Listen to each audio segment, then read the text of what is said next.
ভজন শক্তি শূন্য, আপামর যে সকল কলির প্রভাবে, মায়ার প্রভাবে সংসার বন্ধনে ফেসে যাওয়া জীব, তাদের উদ্ধারের নিমিত্তে যে অবতার কখনো হয়নি, হবার নয়, সেই রাধা মাধব মিলিত তনু শ্রীমান চৈতন্য মহাপ্রভু এবার গৌরানা সেই অদ্বৈত গোসাই, সেই ঠাকুর যাকে 50-52টি বছর ধরে কলিজীবকে উদ্ধার করবার জন্যে যে নিধি, যে প্রেমরস, যে প্রেমের মহারাজ, যে প্রেমের অবতার চৈতন্য মহাপ্রভুকে এনেছেন, আমাদের সমস্ত সাধু গুরু বৈষ্ণব যাকে বলছেন হাতে ধরা পায়ে পড়া ঠাকুর, যে জীবের দুয়ারে দুয়ারে যে নিত্যানন্দ প্রভু এবং চৈতন্য মহাপ্রভু প্রত্যেকটা জীবের দ্বারে দুয়ারে দুয়ারে যে তাদের হাতে ধরে পায়ে পড়ে বলেছেন একবার এসো, একবার কৃষ্ণ কহ, সেই পরম আরাধনার লব্ধ সেই সকল অবতারের সার শিরোমণি শ্রীমান চৈতন্য মহাপ্রভু এবং নিত্যানন্দ প্রভুর অনুকম্পায় আজকের এই শুভক্ষণে, মহেন্দ্রক্ষণে বাংলার আকাশে বাতাসে যে সিদ্ধ মহাপুরুষের অবতারণা বিল্বমঙ্গল কৃষ্ণদাসজি, তার শ্রীপাদ পদ্মে এবং সম্মুখে যারা যুগ যুগ ধরে রাধা মাধবের কথোপকথন শ্রবণ কীর্তনে যারা এখানে উপনীত হয়েছেন, সকল ভক্তের শ্রীপাদ পদ্মে শত সহস্র কোটি দণ্ডবত প্রণতি নিবেদন করে এবং আসমাতীয় শ্রী গুরুপাদ পদ্মে নিবেদন জানিয়ে আজকের দুটো কথা বলবার প্রয়াস করছি। আপনারা সকলে মিলে আশীর্বাদ করুন সম্মিলিতভাবে।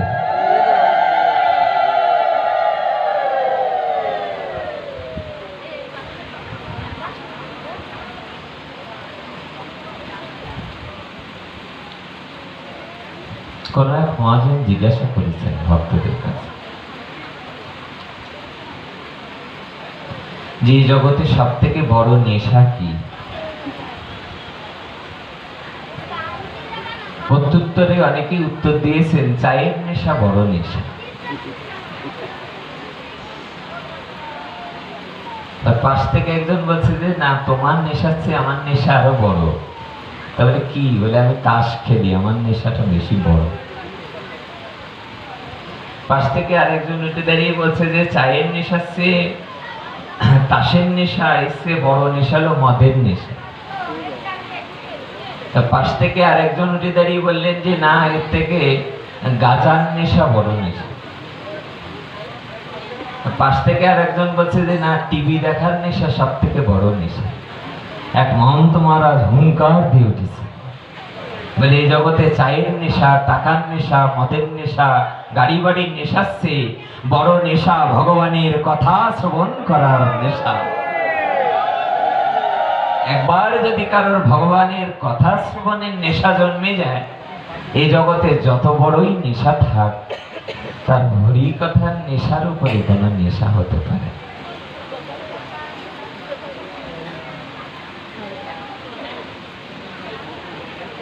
উনি পাঠ বিশ্রাম দিয়েছেন যে জায়গায়, যে ভক্তের যে মহিমা গুণ কীর্তনের উপরে একটা জিনিস লক্ষ্য করবেন, যে দক্ষিণ ভারতে এক বক্তা গিয়েছিলেন ভাগবত মহিমা প্রচারের নিমিত্তে। উনি যখন প্রচার করছেন, তো উনি দূর থেকে তাকিয়ে দেখেন সম্মুখে জীর্ণ শীর্ণ রোগাগ্রস্ত এক ভক্ত প্রতিদিন দূরে বসে বসে মাথা ঠোকায়। তো উনি ওখানে বসে প্রতিদিন লক্ষ্য করেন, কিন্তু ওনাকে কিছু বলেন না। দু-দশ দিন এমন ভাবে দেখতে দেখতে একদিন উনি জিজ্ঞাসা করলেন ওই ভক্তের কাছে যে বাবা আপনি একটু এগিয়ে আসুন আমার সম্মুখে। তার জীর্ণ শীর্ণ রোগাগ্রস্ত ভক্ত, তো ভক্তের যে টাকা পয়সা অর্থ সম্পদ থাকতো এরকমটা নয়। উনি যখন জিজ্ঞাসা করছেন যে আপনি প্রতিদিন দেখি হরিকথা শুনতে আসেন আর পেছনে বসে বসে মাথা টুকরান কেন? উনি কাঁদতে কাঁদতে এসে বাবাজি মহারাজের সম্মুখে করজোড়ে নিবেদন করতে স্তুতি করে বলছেন, আমার ঘরে দুমুঠো চালের ব্যবস্থাও আমি ঠিক মতো করতে পারি না প্রতিদিন। অন্যের জমিতে ফসল ফলিয়ে দুটো টাকা ইনকাম করে দুমুঠো বাড়িতে জোগাড় করতে পারি না। তা বলে ও এই দুঃখের জন্য পাঠিয়ে এসে কাঁদো প্রতিদিন? তো উনি বুকে বড় সাহস নিয়ে বললেন যে আমি এই দুঃখের জন্য কাঁদি না। তা বলে তুমি কোন দুঃখের জন্য কাঁদো?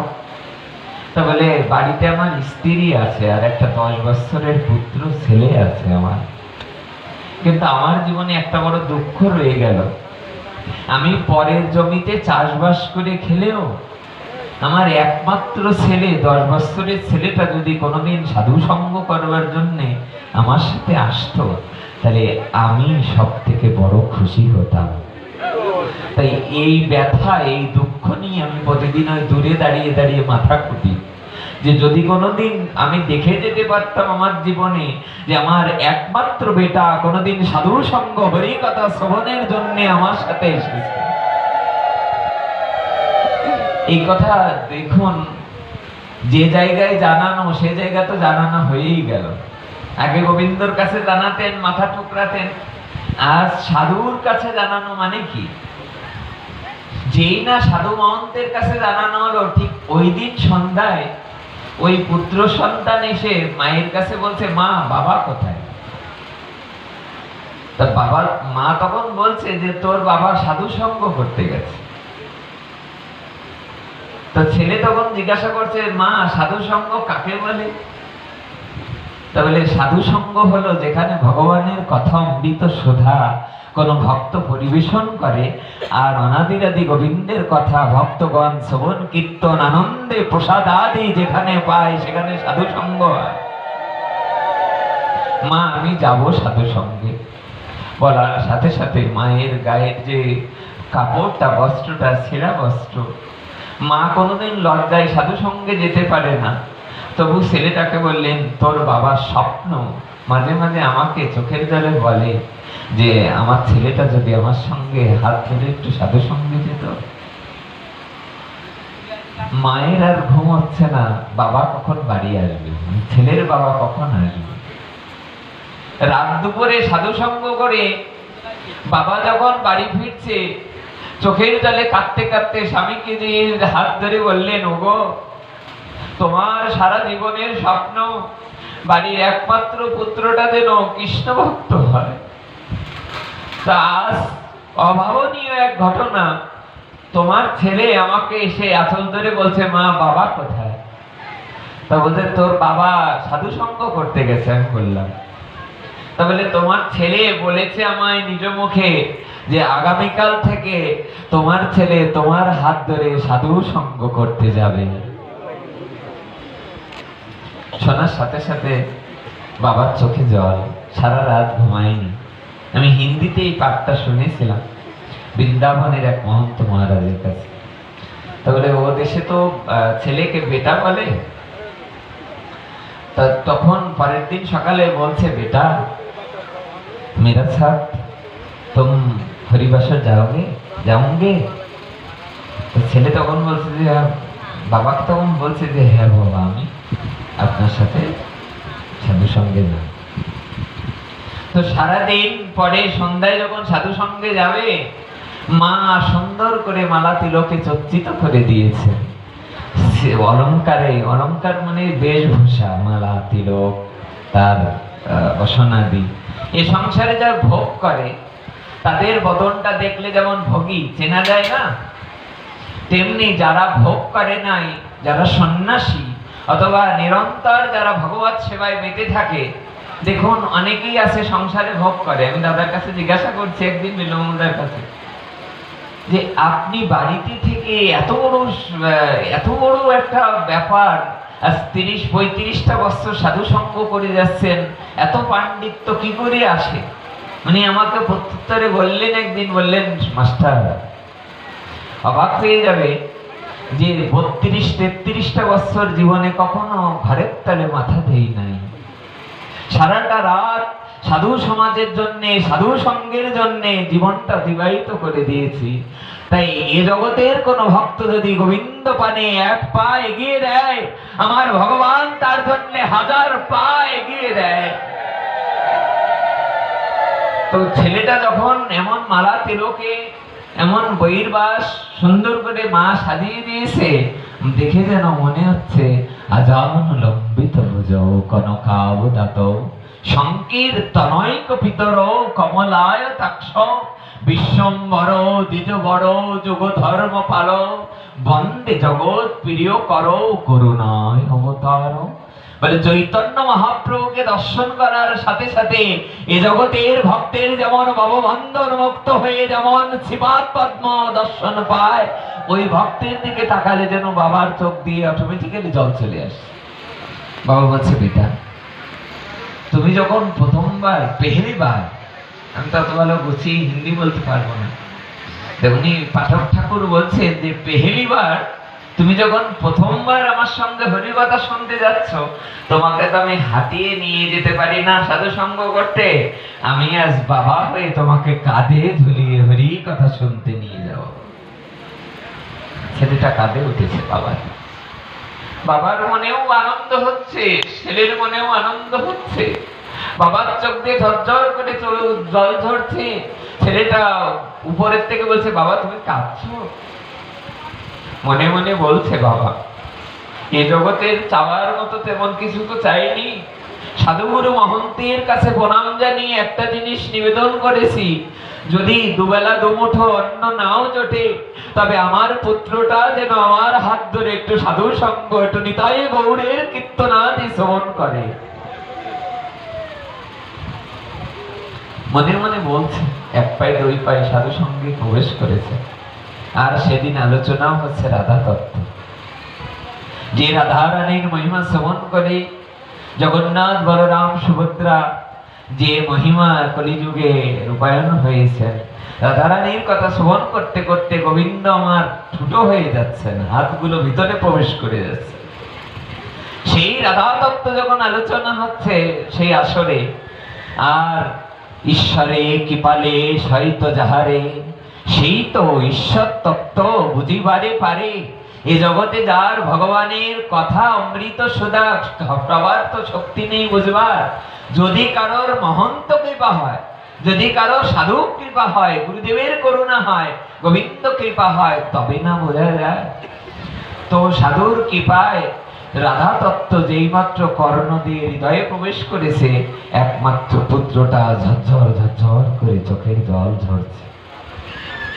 বাবা দেখে যেন আত্মহারা হয়ে যাচ্ছেন, আমার ছেলে প্রথম দিন হরি কথা শুনতে এসে এমন চোখের জলে ভেসে যাচ্ছে, অথচ আমি বছরের পর বছর শ্রবণ করে আমার নয়ন দিয়ে 2 ফোঁটা চোখের জল আসে না। পদে শুনেছেন আপনারা, গৌরঙ্গ বলিতে হবে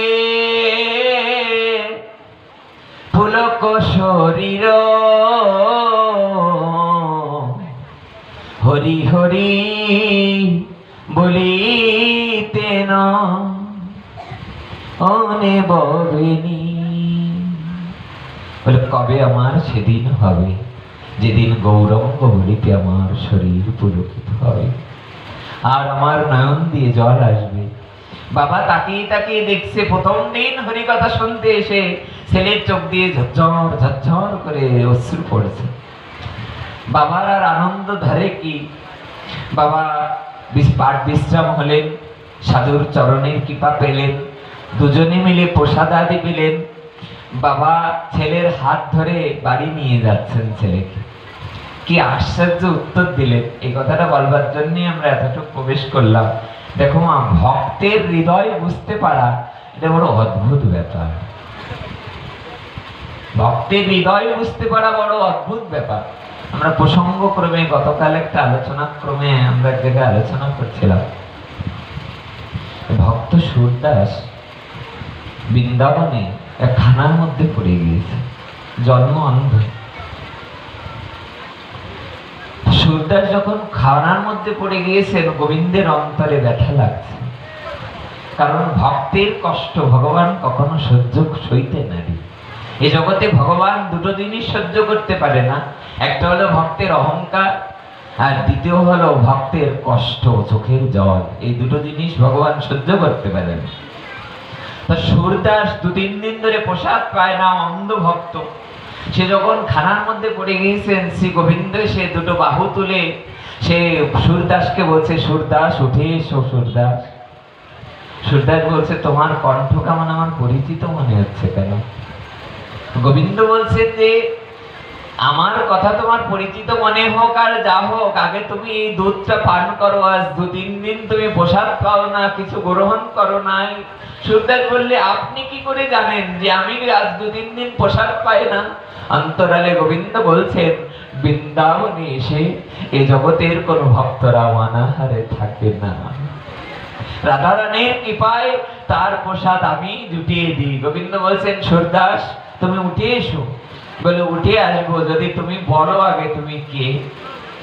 গোবিন্দ বললেন, আমি সেই ভক্ত, যে আমি সেই অনাদিরাদি গোবিন্দ, যে যে ব্রজেন্দ্র নন্দন শ্রী ভগবান, যার চরণে নূপুর পরনে বিতর্পিত বাস, যার মস্তকে ময়ূর পুচ্ছ বলে গুঞ্জামালা, আমি সেই ভগবান। সুরদাস বললেন যে তাহলে আমি তোমাকে দেখতে কেন পাচ্ছি না? বলে, তুমি তো অন্ধ। তাহলে অন্ধ, তাহলে আমাকে তুমি কৃপা করে দর্শন দাও। ঠিক বিল্লমঙ্গল ঠাকুরের যেমন নয়নে স্পর্শ করার সঙ্গে তিনি দেখতে পেয়েছিলেন, আমার শ্রী গোবিন্দ বালগোপাল বেশে ছোট ছোট দুটি পদ্ম হস্তে এসে সুরদাসের নয়নের উপরে যেই না হাত স্থাপন করেছেন, আর নয়ন মেলে অনাদিরাদি গোবিন্দের সেই রূপটা দর্শন করছেন। কিন্তু আশ্চর্যের বিষয় এইটা যে সুরদাস ওই রূপটা দর্শন করার সাথে সাথে কাঁদতে কাঁদতে বললেন, প্রভু তুমি এত সুন্দর, আখিনম মধুরম নয়নম মধুরম মধুরম মধুরম বপুরস্য বিভো মধুরাতে মধুরম মধুরম মধুরম। গোবিন্দ বলছে, সুরদাস কিছু চাও? সুরদাস বারবার করে বলছে, গোবিন্দ যদি আমার কিছু চাইতে হয় আমি তোমার কাছে এই বর চাই, তুমি যেমন ভাবে আমায় অন্ধ ছিলাম আমাকে তুমি আবার অন্ধ করে দাও। গোবিন্দ বললেন, এমন জাতীয় বর তো কারোর কাছে আমি কখনো মাগতে দেখি নাই, যে আবার অন্ধ করে দাও আমাকে, এমন বর কেউ মাগে, এরকম ধরনের কোন কথোপকথন আমি কখনো শুনি নাই বর মাগা। সুরদাস বললেন, যে নয়ন মেলে, যে নয়ন দিয়ে একবার এই রূপ দর্শন করেছি, এই রূপ দিয়ে যেন আমি এ জগতের মায়া মমতার কোন রূপ আমি দর্শন না করি, তাই তুমি আমাকে আবার অন্ধ করে দাও। ভক্ত চাও, প্রেমসে বলো। আচ্ছা, আওয়াজটা একটু জোর হলে কেমন লাগতো? প্রেমসে বলো। হাজারো ভক্ত সবাই মিলে যদি একবার নাম করত, একবার নামাভ্যাসে পাপ দোষ যাবে, দ্বিতীয়বার নাম লইতে কৃষ্ণ চরণ পাবে। এই সাধু সঙ্গ হরি কথায় সকলের মন নির্মল থাকে, কেননা এই জায়গাটার নাম এখন বৃন্দাবন নবদ্বীপ। যেইখানে হয় নাম সংকীর্তন সেই তো মধুর, সেই তো নিত্য নবদ্বীপ, সেই তো মধুর বৃন্দাবন। বাবা হাত ধরেছেন ছেলের, ছেলেও বাবাকে হাত ধরে নিয়ে দুজন আনন্দ করতে করতে বাড়ি ফিরছেন। কিন্তু আশ্চর্য কথা এই, বাবার দিকে ফিরে ছোট্ট 10 বছরের ছেলেটা বাবাকে একটা কথা বললেন, বাবা আমি তোমার বেটা হয়ে আজ তোমাকে প্রতিজ্ঞা করছি, বাবা তুমি আজ আমার পিতা হয়ে আমাকে যে জ্ঞান গরিমা, যে চৈতন্যের পথ তুমি আমাকে আজ দেখালে, এমন ভাবে সাধু সঙ্গ হরি কথা শ্রবণ কীর্তনের যে পথ তুমি আমাকে আজ দেখিয়ে দিলে, আমি আজ প্রথম দিন হরি কথা শুনতে এসে এটা বুঝতে পেরেছি যে এ পথের উপরে এ জগতে আর কোনো পথ হতে পারে না বাবা। আমি আজ তোমার বেটা হয়ে তোমার হাত ধরে আমি প্রতিজ্ঞা করে বলছি, যেদিন তুমি বৃদ্ধ হয়ে যাবে সেদিন তুমি জুয়ান হয়ে যাব আমি। যেদিন তুমি বৃদ্ধ হয়ে যাবে সেদিন আমি তোমার ছোট্ট ছেলেটা জুয়ান হব। তোমার গায়ে যদি সাধু সঙ্গ করতে আসার শক্তি না থাকে, তুমি যেমন আমাকে আজ কাঁধে করে হরি কথা শুনতে নিয়ে এসেছো, আমি তোমার বেটা হয়ে তোমাকে আজ প্রতিজ্ঞা করে বলছি বাবা, আমি তোমাকে কাঁধে করে আনবো না, আমি তোমাকে মাথায় করে সাধু সঙ্গের আসরে এনে বসাবো বাবা। বাবা ঝরঝর করে কাঁদতে কাঁদতে বললেন, আমি তোর কাছে কোনো প্রতিদান চাওয়ার জন্য তোকে সাধু সঙ্গে আনি নাই রে সোনা। আমার মনে একটা বড় স্বপ্ন, আমার জন্ম জন্মান্তরের ইচ্ছা আমার পুত্রটা যেন কৃষ্ণ ভক্ত হয়। কেন দেখবে সমস্ত জায়গায় গোবিন্দ একটাই বলতে চেয়েছেন, আমার এই জগতে কেউ নেই, আবার সবাই আছে। বলে কারা আছে? বলে আমি সর্বত্র আছি। বলে আমি যজ্ঞের হোম মন্ত্র, আমি আকাশের সূর্য, আমি চন্দ্রের প্রভা। দেখবে একাদশ অধ্যায় 10ম অধ্যায় পড়ে দেখবে গীতাতে। এত একটা আমি ছোট মুখে বড় কথা বলে ফেললাম, আপনারা তো চর্চা করেনি। বলে আমি হোম যজ্ঞ, আমি যজ্ঞের মন্ত্র, আমি বৃক্ষ মধ্যে আমি অশ্বত্থ, আমি চন্দ্র, আমি সূর্যের প্রভা, আমি বৃষ্টি, আমি এমন কিছু নই যে আমি নই। আমি জগতের অধিকর্তা, আমি গতি, আমি প্রভু, আমি সাক্ষী, আমি নিবাস, এমন কিছু নই যে আমি নই। তেষাং সতত যুক্তানাং ভজতাং প্রীতিপূর্বকং দদামি বুদ্ধি যোগং। বলে কাউকে বুদ্ধি দিতে হলে ভগবানই বুদ্ধিটা দান করে দেয়। ওই পুত্রকে কে বুদ্ধি দিল? একদিন ভাগবত কথা শুনতে আসলে বুদ্ধিটা আসলো কোথায়?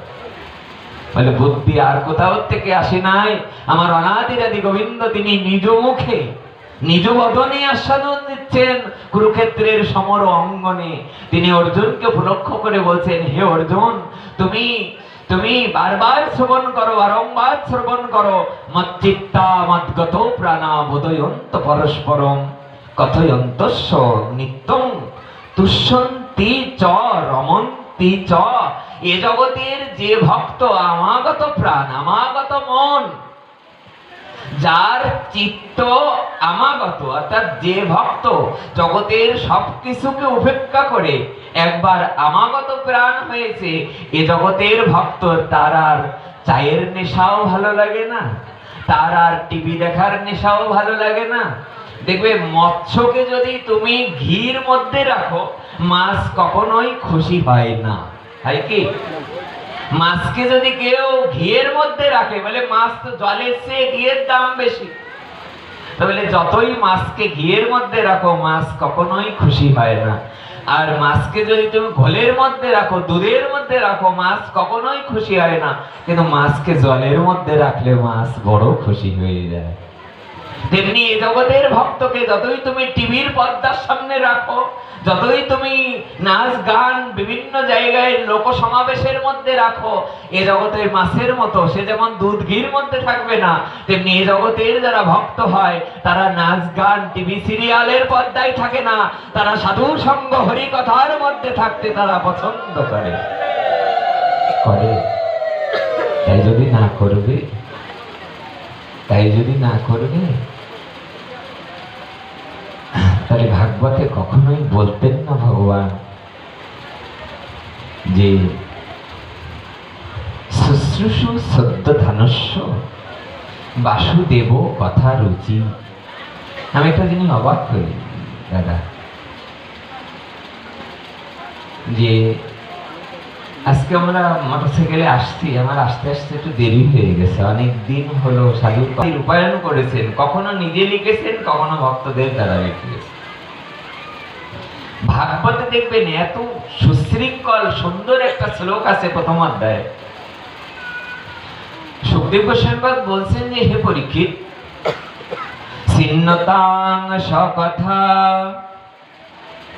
শুশ্রূষু সদ্য ধানস্য বাসুদেব কথা রুচি সন্মহৎ সেবয়া বিপ্রা পুণ্যতীর্থ নিষেবনাথ। বলে কোন ভক্ত ভগবানের কথা শুনতে চায়, মানে আপনাদেরকে উদ্দেশ্য করে আমি কথাটা বলছি। সুখদেব গোস্বামী পরীক্ষিত মহারাজকে বলছেন, হে পরীক্ষিত, অনেক দিন যদি কেউ ধাম বাস করে, এ জগতের অনেক দিন কোন ভক্ত যদি তীর্থস্থানে বাস করে, শুশ্রূষু সদ্য ধানস্য বাসুদেব কথা রুচি, এ জগতে কারোর খিদে না পেলে যেমন তার রোগ হয়েছে বলে ধরে নেওয়া হয়, হয় কিনা? যার খিদে পায় না তাকে তার রোগ হয়েছে বলে না সবাই তুমি একটু ডাক্তার দেখাও, কালকে খিদে পাচ্ছে না, কোনো বড় ব্যাধি হবে তোমার। তা ভগবান যেন বলতে চেয়েছেন অন্তরালে, এ জগতে যার ভগবানের কথায় রুচি হয় নাই তাকে বলতে হবে যে ভবরোগী। অর্থাৎ তার কি রোগ হয়েছে? সংসার রোগ। সংসার যার ভালো লাগে, ভগবানের কথা তার ভালো লাগে না। আর ভগবানের কথা যার ভালো লাগে তার সংসার আর ভালো লাগে না। উদ্ধব সন্দেশে আছে না যে গোবিন্দ পাঠিয়েছিলেন ভ্রমরকে, আসলে ভ্রমর তার কেউ নয়, উদ্ধব। রাধারানী অন্তরালে ভাগবতে বলছে দশম স্কন্ধে 47তম অধ্যায়ে দেখবেন উল্লেখ আছে। রাধারানী বলছে যে তুই যে আমার চরণের কাছে বারবার ঘুর ঘুর করছিস, তা তুই যেমন কালো তোর প্রাণনাথ তেমন কালো, তা তুই বারবার করে গোবিন্দের কথা আমার সামনে বলছিস কেন? তা ভ্রমর ওখান থেকে ঠাকুরানীকে বলছে যে ঠাকুরানী, রাধারানীকে বলছে যে রাধে, আমি না হয় গোবিন্দের কাছ থেকে এসছি বলে গোবিন্দের গুণগান গুণকীর্তন করছি, তা আমি সেটা আপনি আমাকে তার কথা বলছেন। তাহলে এ জগতে যে সমালোচকের কথা অথবা যে খারাপ মানুষের কথা বলে সে কি বড় ভালো মানুষ? রাধারানী তখন বললেন, দেখ, যতগুণ চরিত লীলা কর্ণ বীজুষ বিপ্লুত সক্রিয় বিদূত দ্বন্দ্ব ধর্ম বিনষ্টা। এ জগতে যে ভক্তের কর্ণ দিয়ে একবার গোবিন্দের কথা এক ফোঁটাও যায়, এ জগতে যে ভক্তের কর্ণ দিয়ে এক ফোঁটা পর্যন্ত রস ভাগবত কথা যদি কারোর কর্ণ দিয়ে হৃদয়ে প্রবেশ করে, এ জগতের তার সমস্ত দ্বন্দ্ব তার ঘুচে যায়। বলে কি দ্বন্দ্ব ঘটে? বলে বাবা যদি হরি কথা শুনতে যায় মায়ের প্রতি ভালোবাসা কমে যায়, আর মা যদি হরি কথা শুনতে যায় বাবার প্রতি ভালোবাসা কমে যায়, আর বাবা মা যদি হরি কথা শুনতে যায় সন্তানের প্রতি ভালোবাসা কমে যায়, আর সন্তান যদি হরি কথা শুনতে যায় মা বাবার প্রতি ভালোবাসা কমে যায়। ঠাকুরানী, তাহলে এই কথা শ্রবণ করে যদি সব ভালোবাসা কমে যায় তাহলে ভালোবাসাটা যায় কোথায়? রাধারানী কাঁদতে কাঁদতে ভ্রমরকে বললেন, ভ্রমর, এই ভালোবাসাটা যে আমার গোবিন্দ শিবার পদ্মে যে স্থান লাভ করে, এমন কথা। তাই যে জন্য কথাটা বলছি, কি বললাম আমরা কথাটা আরেকবার বলি, মদ চিত্তা মদগত প্রাণা না শুশ্রূষু সত্য ধানস্য বাসুদেব কর্মিক সেবা শুশ্রূষা করলাম, তারপরে ওনার কিছুটা জ্ঞান ফিরেছে বা কিছুটা সম্বিত ফিরেছে। বলে কিনা শুশ্রূষু তোমার অর্থ কি? সেবা। শুশ্রূষু সদ্য ধানস্য, কিভাবে সেবা করতে হবে? শ্রদ্ধার সাথে। হলে কি হবে? শুশ্রূষু সদ্য ধানস্য বাসুদেব কথা রুচি সন্মহৎ সেবয়া বিপ্রা পুণ্য তীর্থ নিষেবনা। বলে এ জগতের কোন ভক্ত অনেক দিন ধামে বাস করার পর, অনেক দিন ধরে বৈষ্ণব সেবা দেওয়ার পর তার ভগবানের কথা শ্রবণের রুচি জন্মায়। তাহলে এখানে যারা আপনারা দৌড়ে প্রতিদিন হরি কথা শোনার রুচি জন্মেছে, তারা কি এক জন্মের সেবক? কত জন্মের সেবক? জন্ম জন্মান্তরের সেবক। সিগন্যাল দেবেন যদি বিশ্রাম। হ্যাঁ, 10টা 20 আর 20 মিনিট আছে। আমি মনে মনে একটা কথা ভাবছি যে একটা প্রসঙ্গে আলোচনায় যাব, যদি আপনারা আমাকে একটু সাহস দেন।